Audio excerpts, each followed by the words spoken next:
নমস্কার বন্ধুরা, education centre চ্যানেলের পক্ষ থেকে সবাইকে স্বাগত জানাই।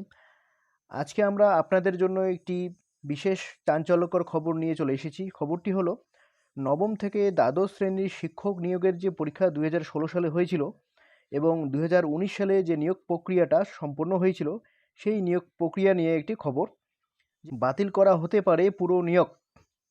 তো এবার আমরা আপনাদেরকে ডিটেল খবর পড়ে শোনাচ্ছি।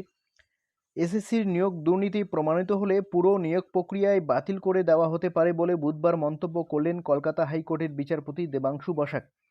তবে একই সঙ্গে তার বক্তব্য, প্রয়োজনে নিয়োগ প্রক্রিয়ার একাংশ বাতিল করা হতে পারে।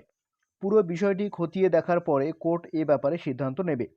বুধবার মামলার শুনানি চলাকালীন বিচারপতি বসাক বলেন, দুর্নীতি প্রমাণ হলে পুরো প্রক্রিয়া বাতিল করা যেতে পারে, আবার প্রয়োজনে নিয়োগ প্রক্রিয়ার অংশবিশেষও বাতিল করা যেতে পারে।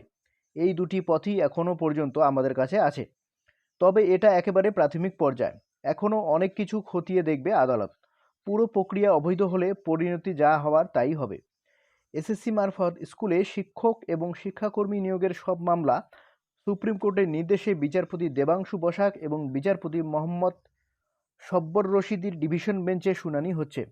সেই মামলাতেই এদিন প্রক্রিয়া বাতিল সংক্রান্ত মন্তব্য করেন বিচারপতি বসাক। আইনজীবীদের একাংশের বক্তব্য, নিয়োগ প্রক্রিয়ার শেষ পর্যন্ত কী হবে তা এখনও চূড়ান্ত নয়।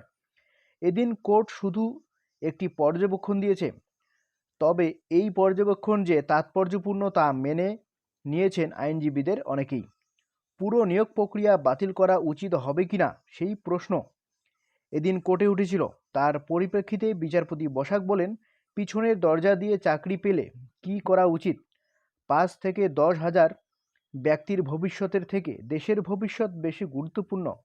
পদ ভরাতে হবে বলে অযোগ্যদের নিয়োগ করা হবে কেন? এই মামলায় বিতর্কিতভাবে নিযুক্তদের, যারা অবৈধ উপায়ে চাকরি পেয়েছেন বলে অভিযোগ, যুক্ত করেছেন আদালত। এদিন তাদের একাংশের আইনজীবী জয়ন্ত মিত্র কোর্টে জানান, এসএসসি আদালতের সামনে সব কথা বলছে না। কমিশনের কারা কারা এই দুর্নীতির সঙ্গে যুক্ত তা প্রকাশ্যে আনা হোক। উত্তরপত্র বা ওএমআর শিট মূল্যায়ন এবং উত্তরপত্র স্ক্যান করার কাজ কাকে কিভাবে দেওয়া হয়েছিল তাও পরিষ্কার করে বলা হোক।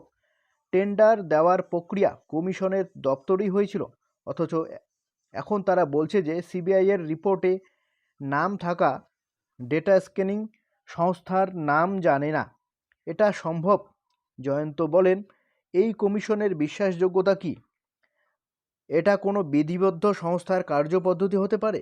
বিচারপতি বসাক বলেন, কমিশনকে বিশ্বাস করতে না পারলে তো পুরো নিয়োগ বাতিল করা উচিত। পুরো প্রক্রিয়াই তো অস্বচ্ছ বলে প্রমাণ হবে। একটা পচা আপেল গোটা ঝুড়ির আপেলকেই নষ্ট করে দেয়। বিতর্কিতভাবে নিযুক্তদের আইনজীবীদের অবশ্য দাবি, সেই পচা আপেল খুঁজে বার করা হোক। সেই প্রেক্ষিতে বিচারপতি বসাকের মন্তব্য, সেটা কি আদৌ সম্ভব? 23 লক্ষ চাকরিপ্রার্থী কি দোষ করেছিলেন? তারা তো শুধু চেয়েছিলেন যে নিয়োগ প্রক্রিয়া স্বচ্ছ হোক। খবরটি আজকের এই পর্যন্তই। আবারও কোনো আপডেট পেলে আপনাদের সঙ্গে শেয়ার করব।